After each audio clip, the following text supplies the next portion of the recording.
कांग्रेस अपनी working committee की meeting कर रही है, ज़्यादा सीट मिलें, एक स्ट्रेंथ दिखे, और जो बात होती है कि अगर कांग्रेस को पॉलिटिकल अपना रिवाइवल करना है तो यूपी बिहार में उन्हें पहले अपनी खोई ज़मीन हासिल करनी होगी।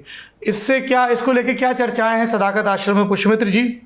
CWC की ये ग्रैंड मीटिंग 24 सितंबर को, इसको लेके कांग्रेस के लोग बहुत उत्साहित हैं, क्योंकि बताया जा रहा है कि काफी सालों के बाद, हालांकि एक प्रवक्ता ने तो मुझे कहा कि शायद आजादी के बाद बिहार में कभी कांग्रेस वर्किंग कमेटी की बैठक नहीं हुई। हालांकि मुझे इसको करेक्ट समझना है नहीं, लोगों ने कहा कुछ एक बार हुई है, जो मतलब मैंने कहीं पढ़ा है जी।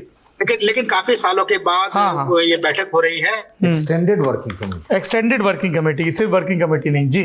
मुझे ऐसा बताया गया कि एक अरसे के बाद बिहार में कांग्रेस वर्किंग कमेटी की एक बैठक हो रही है, जिसमें सोनिया गांधी भी आएंगी और मल्लिकार्जुन खड़गे भी आएंगे, राहुल और प्रियंका तो आएंगे ही, और कई बड़े नेता आएंगे। तो कांग्रेस के बारे में कांग्रेस के नेता लगातार कहते हैं कि अगर उनको रिवाइव करना है तो बिहार से ही वो अपने आप को रिवाइव कर सकते हैं। और राहुल के करीबी कई नेताओं ने मुझे बताया, कन्हैया कुमार से भी बातचीत हुई थी, उन्होंने भी मुझे बताया कि राहुल चाहते हैं कि अपनी पूरी ताकत बिहार में झोंक दे। ये सिर्फ चुनाव का मसला नहीं है, चुनाव के बाद भी वो इस प्रक्रिया को जारी रखे, ताकि अगर बिहार में कांग्रेस मजबूत होती है तो उनको लगता है कि बिहार से ही वो पूरे देश में मजबूत हो सकती है। तो ये भी उस प्रक्रिया का अंग है और एक तरह से इशारा करती है कि बिहार को कांग्रेस बहुत गंभीरता से ले रही है। वो ऐसा नहीं है कि एक चुनाव के पहले का एक मूवमेंट है, चुनाव के बाद भी उसको जारी रखना चाहते हैं। और इससे मुझे लगता है कि कांग्रेस अभी लगातार, कांग्रेस के कार्यकर्ताओं को इससे बड़ी ताकत मिल रही है, उत्साह उनका बढ़ रहा है। तो ये जो बैठक होगी इससे भी उनका उत्साह बढ़ेगा। आज एक अखबार में एक खबर छपी थी कि कांग्रेस की तरफ से 76 सीटें तय की गई है जिस पर वो चुनाव लड़ना चाहते हैं, और कहा गया है कि अगर वो सीटें नहीं मिलती है तो कुछ सीटों पर कांग्रेस चुनाव फ्रेंडली फाइट लड़ सकती है।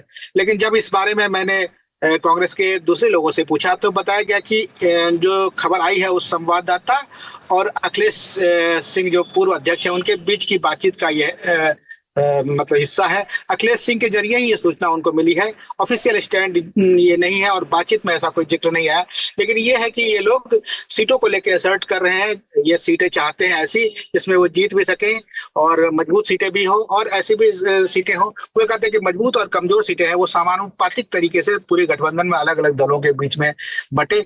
इसके साथ साथ ये भी कहा गया है कि वो तेजस्वी यादव के नेतृत्व को लेके भी जो विवाद चल रहे हैं उसके पीछे कोई खास विवाद नहीं है। कृष्णा अलोवाल ने बैठक में पहले ही तेजस्वी यादव को कह दिया था कि अगर जब पार्टी जीतेगी तो मुख्यमंत्री आप ही बनेंगे, लेकिन हम अभी इसको अनाउंस नहीं कर सकते हैं क्योंकि हमारे मतदाता जो हैं उनको थोड़ी सी परेशानी इस बात से हो सकती है कि आप लीड करेंगे। ये बात उन्होंने बताई। संतोष जी इसमें कुछ जोड़ना चाहेंगे? तो एक अच्छा ऑप्टिक्स होगा, एक अच्छा मैसेज जाएगा कि सदाकत आश्रम में इतने बड़े बड़े नेता आए। मुझे लगता है कि बहुत सालों के बाद इतनी बड़ी संख्या में इतने बड़े नेता आएंगे। लास्ट बार कब इतनी भीड़ जमी होगी, may be doctor Jagannath Mishra जब चीफ मिनिस्टर थे उस समय सदाकत आश्रम में भीड़ रही होगी। ये 90 का दौर होगा, उसके बाद उस तरह की भीड़ कभी नहीं देखी गई वहां। तो good for optics, good for Congress in Bihar. चुनाव के ठीक पहले Congress in Bihar is an oxymoron right now, क्योंकि वो है नहीं वहां पे एक तरह से कहिए संगठन के रूप में। ऐसा नहीं है कि कोई एमएलए नहीं है, कुछ लोग नहीं है, पर वो राजनीतिक समीकरणों के बदौलत हैं। कांग्रेस ने बिहार पर गिव अप कर दिया था, ये भी बात सच है, और कांग्रेस का रिवाइवल बिहार और यूपी से होगा। ये तथ्य जो है उनको कई बार समझाया गया है कि आप अन्य राज्यों में सरकारें बना लें, पर अगर आपको सेंट्रल गवर्नमेंट में या मतलब क्या बोले केंद्र में वापसी करनी है तो आपको यूपी बिहार में वापस उसी स्थिति में जाना पड़ेगा जिस स्थिति में आप थे, एक डोमिनेंट पार्टी के रूप में। चुनाव के पहले एक्सटेंडेड CWC की बैठक सदाकत आश्रम में करना एक अच्छा संकेत है, और इसके परिणाम कांग्रेस भी जानती है उस तरह के नहीं होंगे जैसे वो एक्सपेक्ट करती है, पर ऐसे ही शुरुआत की जाती है। एक तरह से they are starting from the scratch, zero से। पंकज जी को जोड़ना चाहेंगे?